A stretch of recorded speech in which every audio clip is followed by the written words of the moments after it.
Lovely.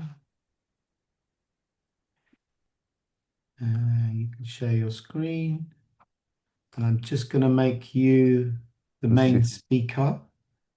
So I I'll am just guessing. introduce you first. Hi everybody. Let's just welcome Tiago Cruz here. We're kind of lucky to have Tiago. What's great about Tiago is he uses sketchbooks as a digital diary or a digital journal.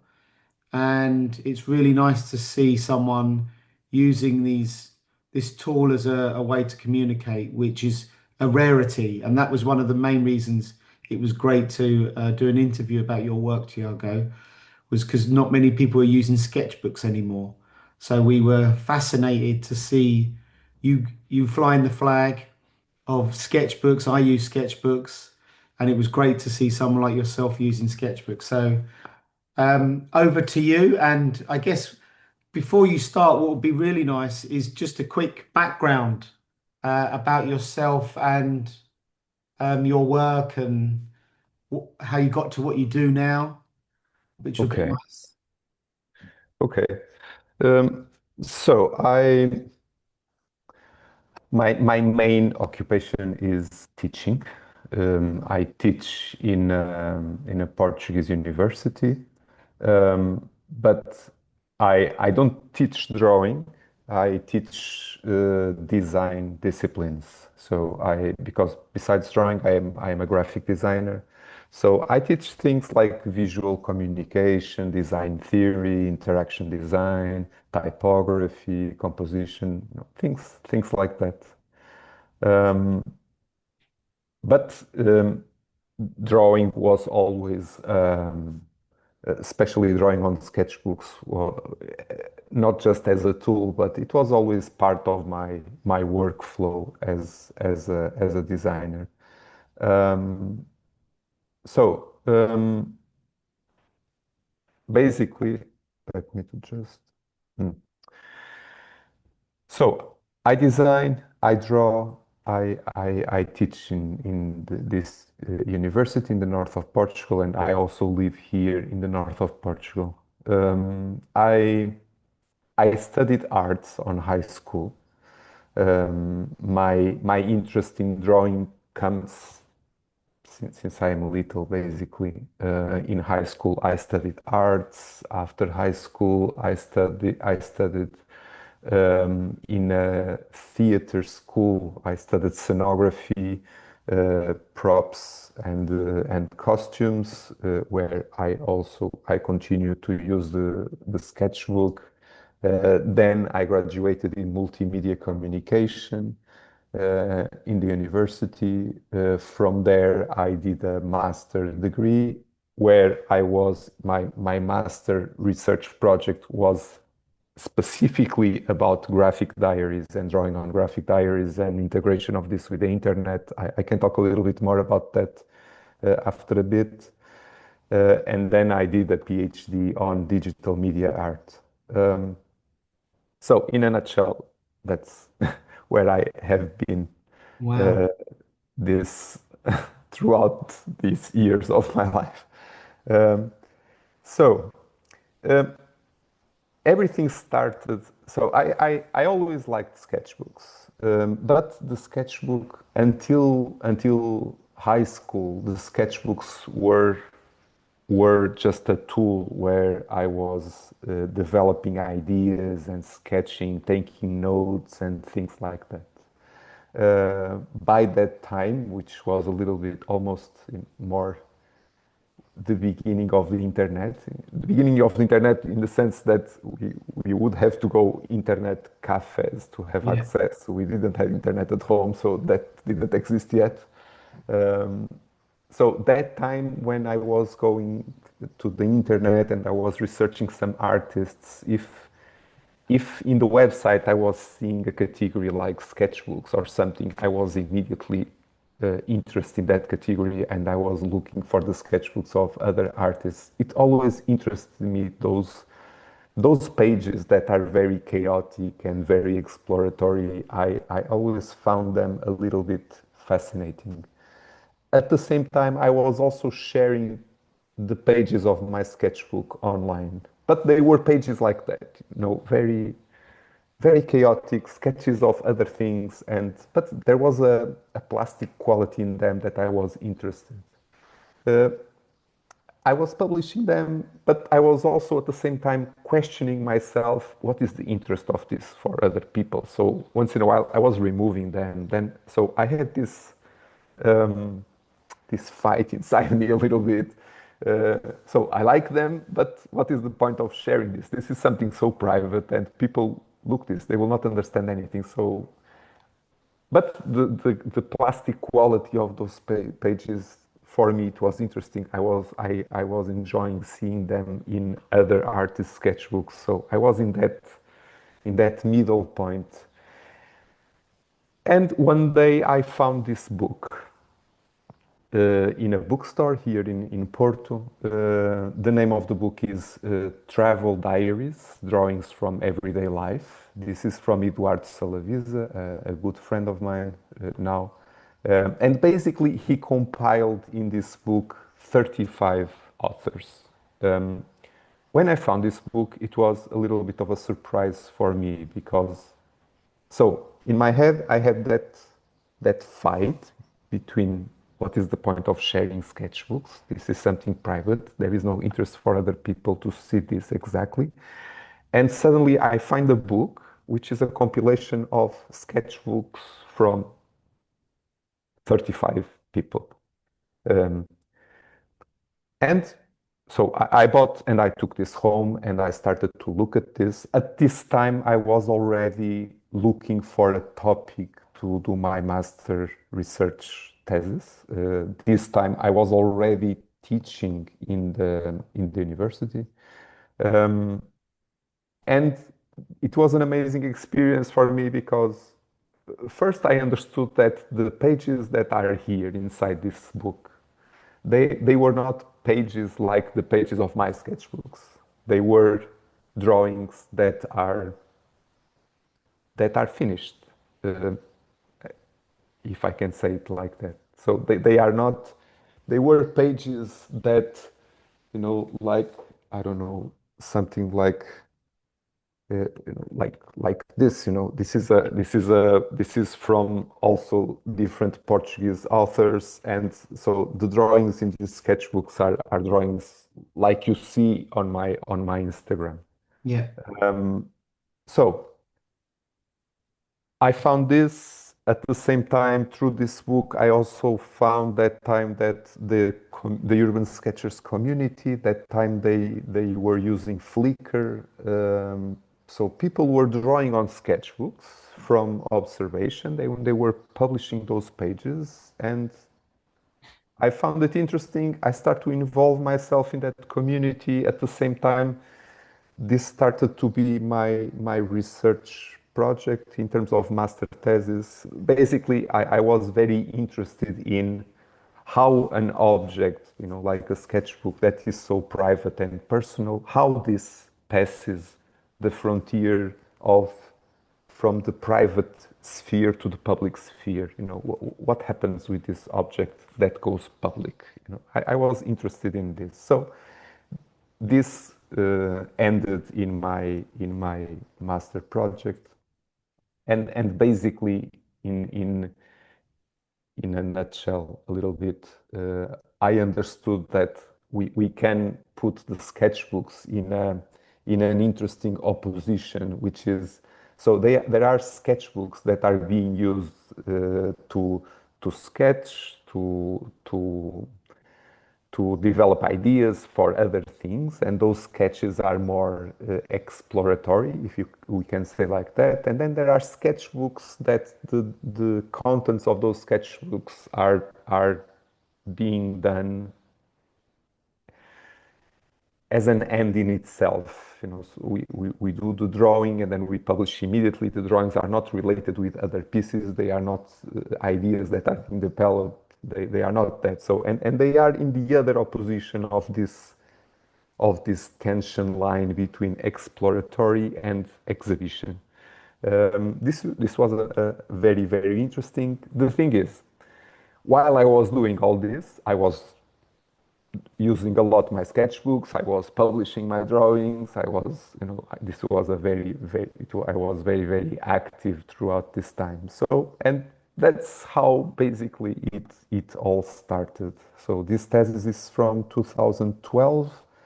Um, until today, basically, I never stopped this taste for drawing on sketchbooks, my everyday life, and publish those pages of the sketchbook. And that's why I don't like to call this sketchbook anymore. I like the term graphic diary, um, because it is more that it is a diary.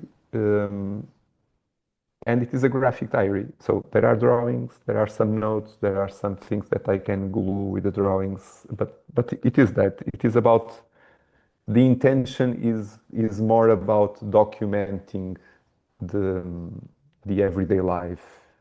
If you um, see, I am saying documenting because, for example, the urban sketchers community is a community that, in terms of background, has this idea of journalism, which is related with the founder, the person that founded the urban sketchers community, which he is a journalist, Gabi Campanario. So there is pretty much this idea of doing journalism by drawing on sketchbooks and publishing, and we that is like a news. I don't like that idea so much. I am much more interested in the idea of documenting everyday life and not creating news.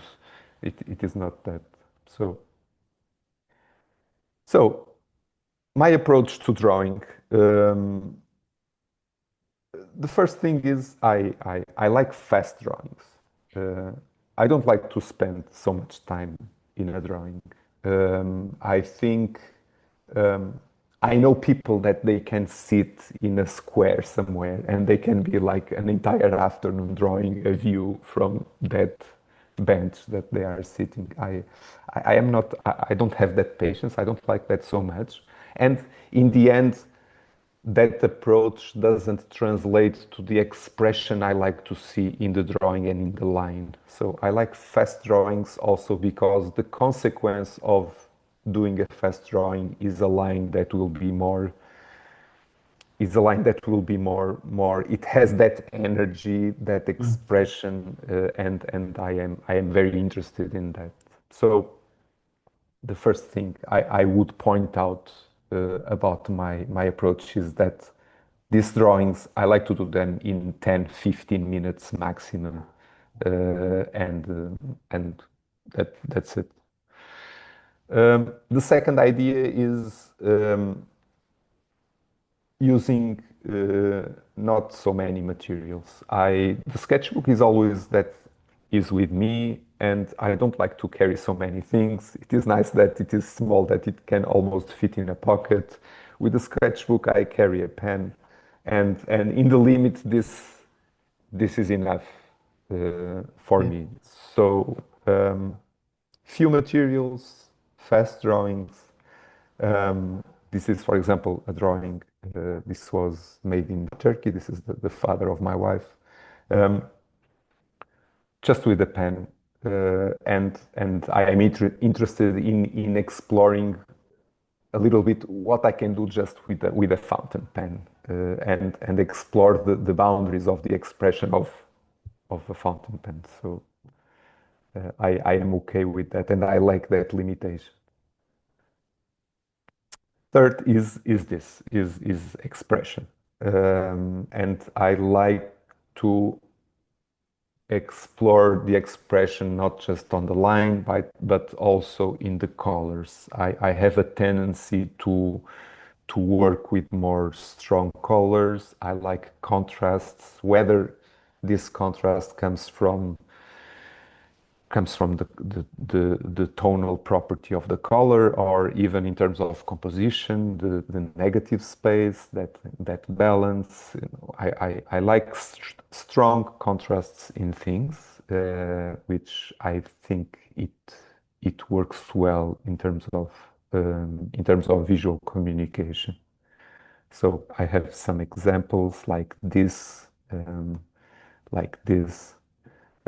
Here is a good example of all the white space, the negative space I leave in the pages, and I put the drawing all in this middle, in this horizon line, more centered, and then the blue made with the line also has its more spontaneous and expressive mark. So fourth is to don't tell the whole story. I think a good drawing, a lot of things in a good drawing is are suggestions and not. I am not interested in describing in detail what I am seeing. I am more interested in suggesting what I am seeing. And the reader of the drawing or the viewer of the drawing can fill fill the gaps. Um, so a very simple thing is the use of these lines that they don't have an end, for example, filling areas with detail, but then other areas don't have any details. So to leave this space in the head of the viewer is something that I find it interesting. Even when I draw people, a lot of times I'm just looking for a silhouette, just looking for a pose, nothing else, um, and I think it works. It works best. It works best according to my interests and what I'm looking for in a drawing, of course. This is another example. This is from 2012. So minimal elements to tell the story I want, basically. Do you ever, so just looking at this image here, Mm. because we see lots of creatives thinking about um, taking sketches beyond the sketchbooks. For example, you've got these little marks which could be embroidered, they could be in wire, like Calder, thinking about how you've done these little wireframe little drawings, and they almost, how could they be done in many different ways through different textures, being blown up, projected, animated. How far do you take, or are they done and that's it? What's your thoughts? Some of them they develop to other things outside the sketchbook. The more immediate approach is to reproduce some of these drawings in big formats and that's it. Others, I because I also work in the area of digital media art in some installations and things. I already experimented with some projections and mixing them in things like generative art and manipulating them algorithmically. I also did some experiments with that. Um, Another approach that I am interested, but this is all things that we are moving away from the sketchbook. This is Yeah, really, it is another world. I'm also interested, one of the installations I created is an installation about landscape and in which I used drawings and algorithmically I did an interpretation of the drawing that I was translating not just into visual shapes but also sounds. And so a little bit expanding this. yeah, Yeah, yes, I like to experiment with those kind of things. But those works are not works that I share on my Instagram account, yeah, that the one you know. I have yeah, another other account where I show my design work and media artworks, and in that one, yes, you can see this kind of things, but yeah, not in here. So composition is a big thing for me. Is It is so big that I truly believe that 50% of the quality of the drawing is in the composition. Um, I think when I give workshops of drawing, I always say to the students that, look, if you think the composition, if you make it right, um, half of the drawing is solved in terms of quality. You can save a drawing by nailing the composition, if I can put it like that. So composition is an important aspect. This balance between the positive and negative space, putting the elements in a way that I suggest um, directions of reading the image, and these kind of things are very important to me. The the depthness or the depth of the drawing, putting what I put in the foreground, in the middle ground, on the background, to have this third dimension and explore this. All these issues are very important to me. So this is an example. For example, this person on the lower right that you are seeing here was a colleague of mine. She was there. She was drawing, and I put her there on purpose to create this more triangular Mm. shape in terms of composition. It is an element that I do it on purpose. I am also not, generally, I am not 100% faithful to what I'm seeing. Um, I can change elements in what I am seeing just for the sake of composition. I can, for example, I can draw something and I can put someone on the foreground that the person was not there. It didn't pass in there. I am just putting the person there for the sake of the composition to have this, to explore this third dimension. For example, um, I don't see any issue doing that. I even think it is.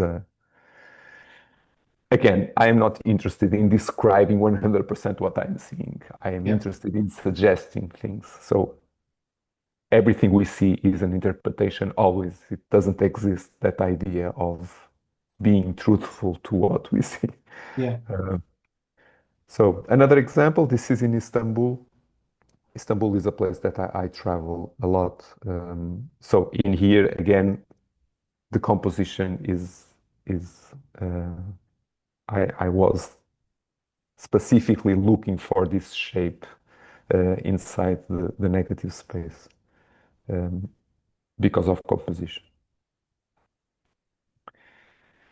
So another example, this is my students here working in the classroom, and I put them here in the lower right corner and leave all the rest, the negative space, free.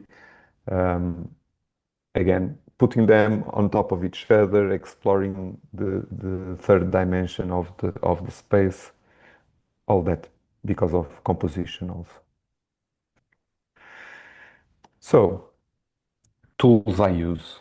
Um, First, I like sketchbooks in a A6 format because they are little. Um, it is more easy to carry. Another advantage is I like fast drawings, so ideally I use more small formats. Otherwise, the bigger the drawing, the more detail we have to put in on it to make it interesting. So, in that sense, I go more little because I don't like to take so much time. It works much better for me to have this A6 format. Although I always draw generally in the double page, so it gives me a nice space this to make the drawings. Um, I also buy them, or I like to find not the cheapest one I can find, but almost. I Yeah. think it doesn't work for me to have sketchbooks that are very expensive with very nice paper, and it is not nice because that is another thing I say in my workshops. Don't use expensive sketchbooks. You will not draw in them. You will be afraid to use the sketchbook. because it was expensive, because the paper is so it's so good, it's so many grams. People start to draw and they are immediately afraid that the drawing will not be nice and they are just wasting that amazing, beautiful sketchbook with that amazing paper. So it doesn't work. I like to use in very cheap notebooks, so I'm really not worried about anything. I just draw without any issues. So that's why I like also this small format, cheap notebooks. It is important that they have a hard cover because a lot of times I am drawing standing up. And when I draw standing up, I hold the notebook like this. And the hard cover, it works like a kind of a table. Yeah. So this doesn't bend. It is a nice support to draw. And so that's it. Because I remember when I was doing my degree, and I think I was moving between A4 to A5, and then I went to A6, and you notice coming back is really difficult. I struggled to go back to A3 in a sketchbook format when I was drawing A6, because you become quite used to that really small scale and working quite fiddly, almost like an embroiderer or something. And then Yeah. I noticed going back to A3, I really struggled. Going small was difficult. And then when I got used to it, I kind of worked with it quite nicely. But then going back, I really, I think I struggled quite hard. And I think I Yeah. ended up just doing big marks and like almost very loose drawing. Yeah, I was going to say that it is a different approach. I am pretty much on the extreme, so I like to carry this little to draw on my everyday life. But then when I go to independent sheets of paper, I like to go very big. But the approach is very different. It is that big gestures, big marks, big applications of color, and because the space is much more big, so it is for me it is even almost a different mentality the way I approach a big Mm. piece of paper instead of the notebook. um, it is. It's a tough one because I remember going to A6 and I really fought with A6 a lot. And then Mm. you get a love for A6 and then you kind of can stick there. But then coming back was a really difficult shift. Kind of moving within sketchbooks. And then I now probably work mainly in A4 at the moment. You find A that a middle good ground. balance, yeah, and also as you said, moving stuff around and shifting things about.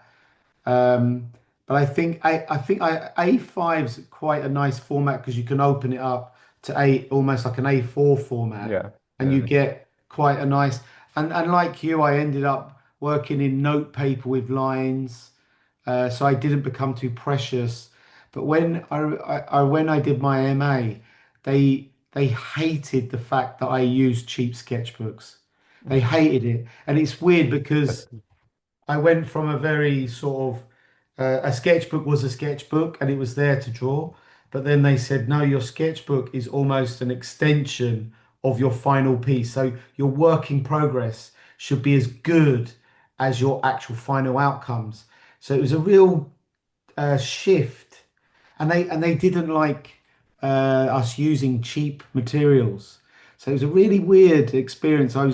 I thought I was under the impression of like I would use my kids' paper, sugar paper, or something like that, and they ripped it up and they were like, "This is cheap garbage." Go yeah. and I buy don't.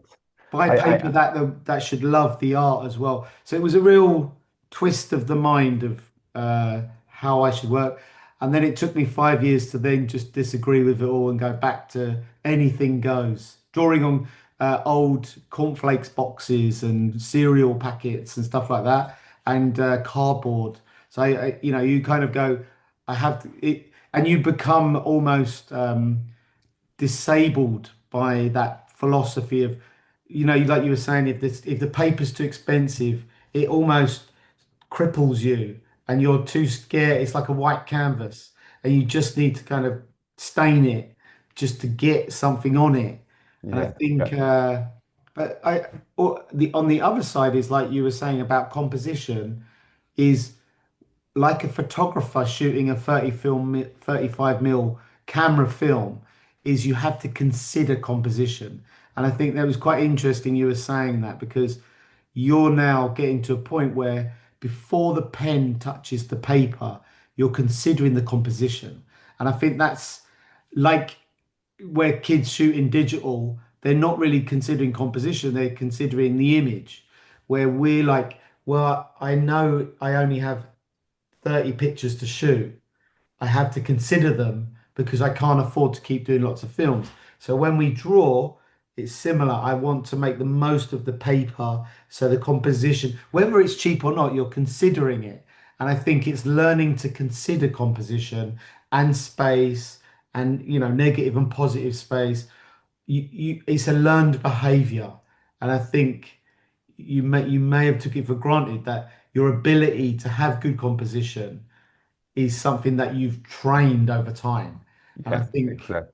and that It visual is. editing that you've made, that you go, and you're kind of using that visual research, like you're thinking in triangles, you're thinking of how you're going to put all the characters to build that composition is actually a planned thing that you're doing instinctively, but you are doing it quite fast. So you're kind of trying to push yourself to be spontaneous. So the line's spontaneous, but everything's considered. And I think Cartier-Bresson speaks quite about this way of it looks natural, but it's planned. And I think it's interesting to you to hear between the two, like photographers' philosophies on composition and artists and illustrators how they compose a page and keep that spontaneity. That's the toughest part, Yeah, that it doesn't feel false and staged. Like that character who was in the corner of your page, she felt like she was there. And that's what's really nice about your sort of planning it, but building it like these blocks. And I think, that's a learned behavior. And I think totally. which is Of which is course. which is which is great. And I think and doing it in that small format like I say to my students is like learn your equipment, your pens, your pencils, test them all. Don't just agree that the pencil's the best tool because you might say, a point five pen you draw, and I would find it sometimes too thick. And then I'd say, okay, let's move down to a smaller pen, and then shifting around, and it gives you that different tone of line, different quality of line, fragility. And I think I'd always get everyone to experiment with pastels, markers, pens, fine line, and then find your tools. And as you hear, you've wrote the tools I use, so it's quite nice. I remember going through all of them journeys, which is great as a student. And that's the reason, I guess, to get people like us to really falsify the students, to really play with your tools and not stick to the one tool, whether that's digital or not, is really get in there and get your hands dirty with everything. And you don't know, like used to draw with my left hand, then my right hand to learn to look better. All these little tricks that you kind of learn, and then you kind of it builds up that font of knowledge. So then when you do draw on your pieces of paper, you've got this encyclopedia of information to make the right decision. And I think that was really nice. So when I was looking at your work, I could see it, and I think that's the one thing is when people look at other people's work who are creatives, is we can see all the little bits that all the journeys that you've probably gone through that I've gone through as well. So it's nice to kind of see the consideration and you kind of now taking it apart and discussing it. And I think that's really handy to kind of take it apart and go, these are the basic parameters of what you do. And I think the tools, your equipment, like a builder, I think it's good. So no, it's great. And it just when you were talking, it was reminding me of university and the good sketchbook days. Yeah, it is because so it is. But again, for us to reach to a point that we do this intuitively, and composition and all these things, uh, it means we already did a lot of drawing, and going back to the cheap sketchbook, for me it is essential to be cheap, because the more you draw, the more you experiment with different materials, all that, your progression will be much more interesting than if you are always afraid to do a drawing. So you will Yeah, draw much more. So I really don't agree with that thing of uh, your sketchbook needs to be good, the paper needs to be good, and no. For me, it is exactly the opposite, and you need to be completely free to draw a lot. yeah, It is like people that are more beginning and they want to learn how to draw, the first thing I say is, okay, but you have to do this a lot.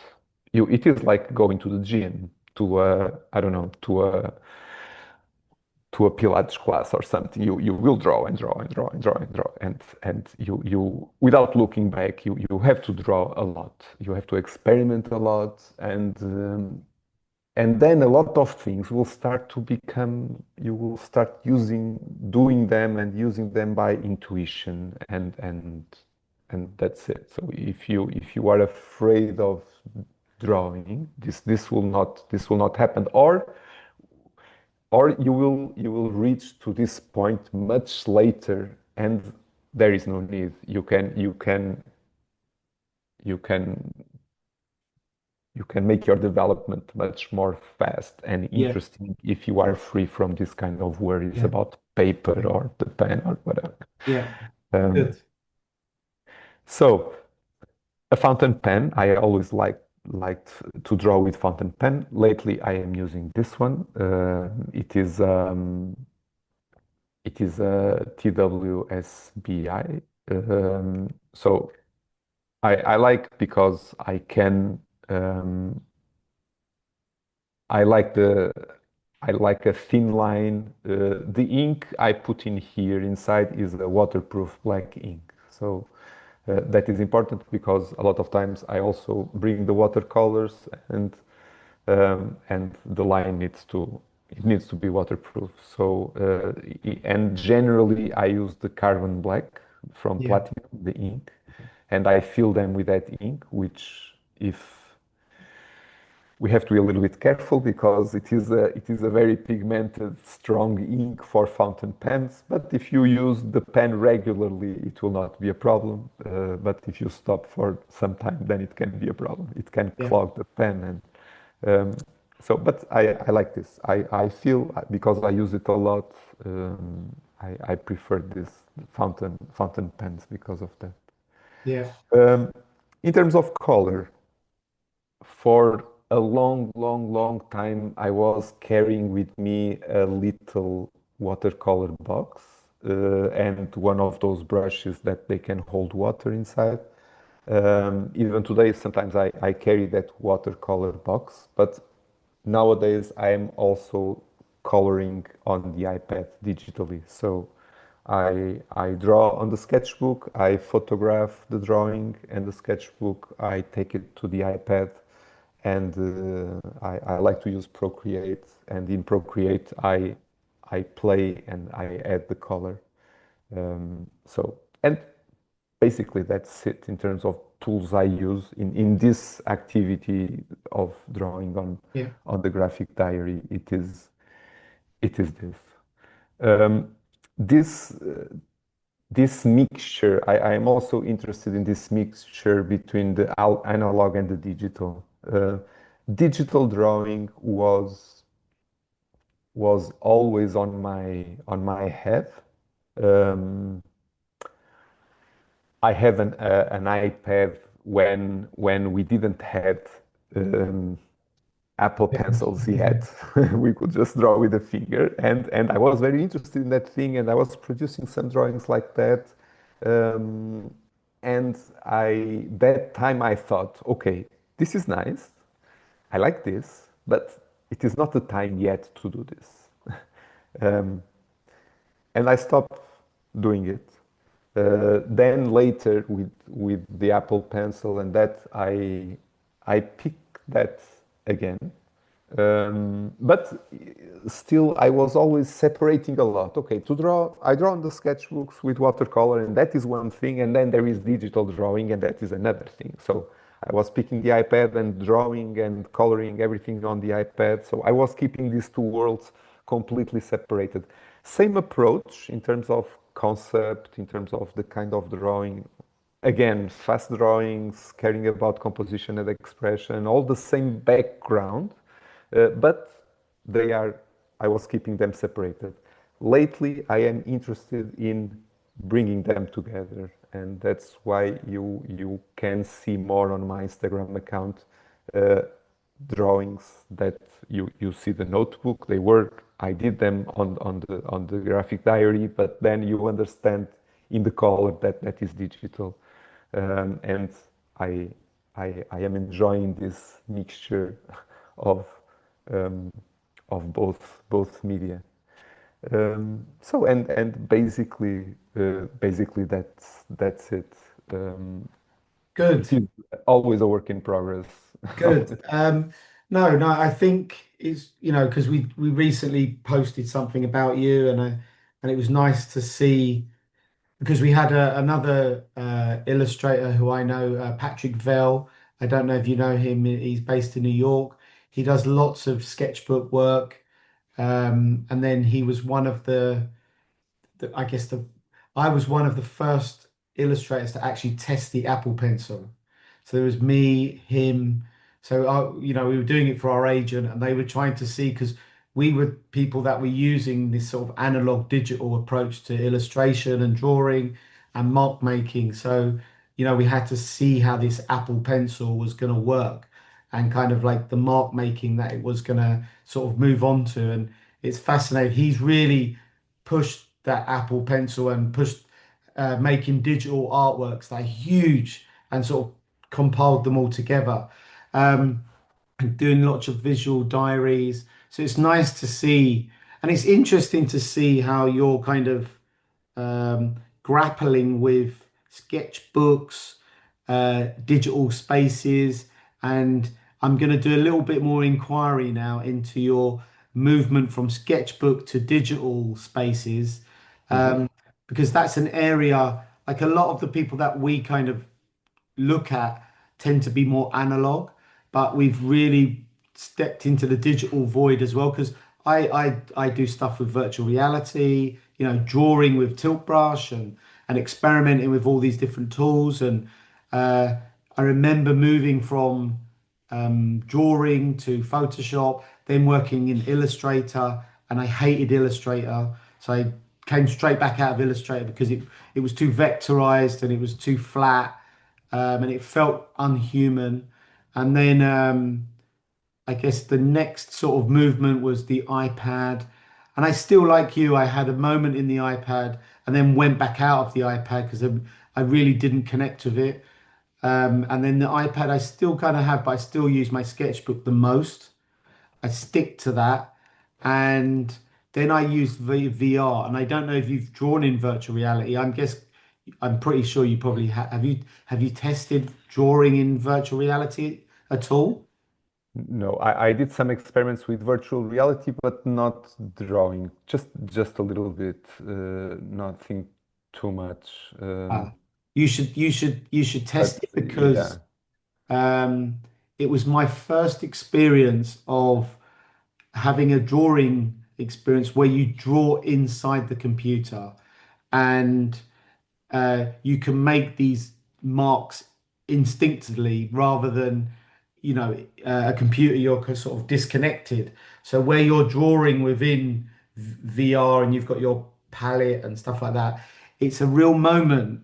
And I think the first time I went in and tested Google Tilt Brush, which I think is now sort of discontinued but moved into other ones. There's Shaper and there's other ones.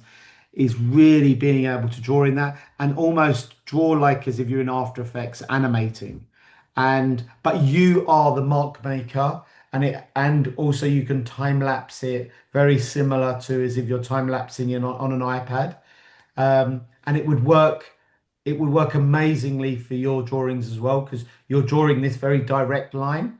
And it's quite performative based as well. So some of the stuff I kind of like I experimented was drawing through sound.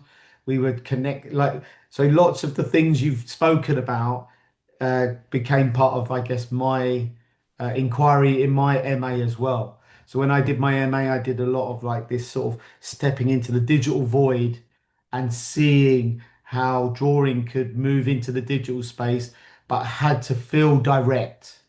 So, and how, I was testing almost like Matisse, could you draw from a long stick stuck to a controller and and you have that different form of line, even though you're working in the digital space. So all of these sort of things that you've kind of mentioned, it's really nice to hear how you kind of jump out of the sketchbook into your other spaces. And I think that's one bit with some of our audience is that they don't move the transition into the next space. And I think they're sort of scared or they feel analog is really appreciated and I'm going to stay here because this is the safe zone. And I think you would probably know from students coming through who are, well, we're now seeing the growth of AI, which is the new fun space um, or hated space. So I don't know how your students feel about AI or what's your thoughts on image making through AI. Um, so generally, I don't have any problems with AI. I am very optimistic about AI. I think AI can be an amazing tool. Um, and I also don't think AI will stop. AI will not stop me to continue to draw, and AI will not substitute me as an illustrator in a way, but I have to explain this a little bit. So I think AI will substitute, yes, a lot of illustrators. I think AI will substitute a lot of designers, graphic designers, but there will always be a market um, for original work from work that is signed by an author. The same way in the 19th century they said painting is dead. The photography came and painting is dead. It is not. Until today, there are painters selling their work and living from their work, and photography didn't do that to painting. Uh, it did an amazing thing to painting. Photography made painters to free themselves from that obsession of being descriptive and representing the things as realistic as possible. That mentality in painting, they free themselves from that and they start to explore other worlds, and then we have all those movements that we know. So I think so there is this speech about AI that AI will everything will finish. We will stop designing, we'll stop illustrating, we'll stop taking photographs because AI will do this. It was the same speech that time, and it didn't have that effect the same way. I don't believe it will have that effect nowadays. Uh, but the market will be even more, I think, even more narrow in that sense. So because uh, it is more easy in this sense for me to speak in terms of design, of graphic design. It is companies. I see, for example, when my students are finishing their graduation, they go and do an internship in a company, and companies are very interested in a graphic designer that goes there and produces fast, produces a lot. I want, you have to do a poster and it needs to be ready in the end of the month. I need a visual identity done in 2 days. And so they demand this fast pace in producing design work. I think AI will substitute these graphic designers. Um, but then at the same time, we have companies that they will want a visual identity, for example, made by a specific design studio or from a specific designer. It, they will not, uh, they will want that. The same way today we have people that they want a certain painting from a certain painter in their walls in their home, and they are okay with paying a bit larger amount of money for that painting because they want the work from that specific author. I think it will happen the same with illustration and graphic design. Do, Um, do you think, because because I lecture as well, and in listening to you saying that, do you think, because at the moment you're taught the tools of how to make visual language, do logos, do branding and communication. Maybe there's more of a philosophy of being like Carson or Brody or someone like that, where you build up a visual language that like Paris, where it is your identity. So people go, I want your flavor. And I yeah, think that's what graphic designers or communicators could work towards. yeah. What is your vibe? It is interesting you are mentioning Carson because uh, Carson is a postmodernist, and in this sense, if I think in terms of okay, in terms of the modernists and the postmodernists in design, AI, I would say, without thinking so much, of course, I would say AI will substitute the modernists, not the postmodernists. Yeah, Not because I'm a postmodernist, but the author in the work is much more present with the postmodern designers than the modernists, like the Swiss style yeah. and movements like that. So, because those movements, we can talk about the Swiss style, have so many rules for doing design.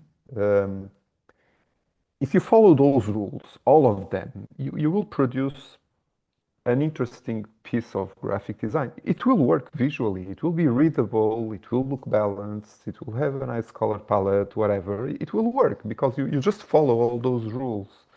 You can be very creative with those rules, of course, but if you follow the rule book, you will have a piece that will work. In that sense, it is much more difficult or more challenging to do a graphic design like Carson, that is more postmodern, that he is putting himself individually in the work. It is his expression, and uh, I think it can be much more challenging for AI to do work like this. Um, we are already seeing when we produce images with AI, they are images. They are very standardized. They have that aura, and I don't want to talk about Yeah, yeah, Benjamin or anything, but they have that plastic standardized visual quality in them. I think it can be. I'm not saying it will not happen. It can happen, and suddenly we can have AI producing things um, more individually. But it will always be because AI trains on data already made. So of course, in the limit, I can ask from an AI a work of graphic design inspired on Carson's visual language. And okay, but it will be inspired on him. It will not have an individual voice, the AI, different from any other thing. So I don't know, but I think it is an interesting talk. I know it's another topic, but I Yeah, think even with illustrators and artists, and we're seeing now through Instagram is people documenting their journey. So you're getting a 360 experience of a creative rather than a visual outcome. So people buy into your whole experience. They're like, okay, we want to see you make the work, show the work, create the journey. And we're seeing, I saw Carson doing it for for recent ads like for whiskey, Macallan's, and you're seeing them now. We want the whole artist experience. So the nice thing is, some of the illustrators I speak to is you've gone from selling one thing, which was the outcome, to now you're a video editor. You could say, okay, I'm going to sell my the film that I'm going to make. I'm going to sell you this. I'm going to sell you this. So you have more facets to sell as an outcome rather than here's just the image that you're going to put on a piece of art. So the nice thing is if you sell yourself in a different way, you can sell all the assets to a company and make more money. So this is the way Yeah. I'm sharing to my community or creatives is that think about yourself as a 360 experience and sell that rather than here's just the final piece of art. And you'll make more money, you'll do better, and people then will buy into you as an entity. So it was quite good that we tapped into that and we thought about Carson because I saw Carson, who's sort of resurrected from the dead, and he's sort of coming back again, which is nice. I guess this postmodernist way of working, and we're going to see lots of illustrators working in this way, where they're not hidden in their caves, working in the dark. They're going to have to kind of step out and become almost like personalities. I see it a lot more, and teaching illustration or visual communication, there'll be new codes that the students will have to learn that I have to show my work in progress as I create a reel or a journey as I'm documenting it. It isn't you just that disconnect. You have to be the 360 character, almost like the Warhol studio of Yeah. the Silver Studio, where you're Silver Factory and you're going, here's all the bits I do. And you're just learning now to document and record. And I think it actually enables you to have a really creative process and a really interesting workflow. And I think students have to kind of consider that rather than you go to a show and you see posters on the wall, you will have to think about the video that they're going to make, the Instagram experience. What are all the facets that make you an interesting character? Yeah. I think that would be my Tiago experience is almost like a bird watching you in Turkey drawing, and you could almost have like we might have in time that you'll have a drone that you set off in the air and it's just flying above you, watching you illustrate and draw, Yeah. giving us an insight. And it's whether you want people to have that insight because a lot of illustrators see drawing as a personal experience between you and the sketchbook rather than I don't want to be the celebrity. And I think that's going to be our biggest quest is allowing people in and whether you want them in or not is that's going to be the most challenging. Yeah. I don't know. Fortunately or unfortunately, we have to do that, all that marketing around our work. It is, I think it is nowadays it is almost even not an option. Um, you have to show your work, but you also have to show yourself and put yourself there as an individual um, the market needs that and wants that from you as an artist or from a designer, and I think social media plays a big role in here. Social media created this culture, this reality, so people expect, um, it is not enough that they want, for example, to buy an illustration you did. They expect to know more, not just that image. They want to know more about you, who you are, what you share, etc. And they go to your account and they want to see those things. I am one of those persons that I put some breaks in that.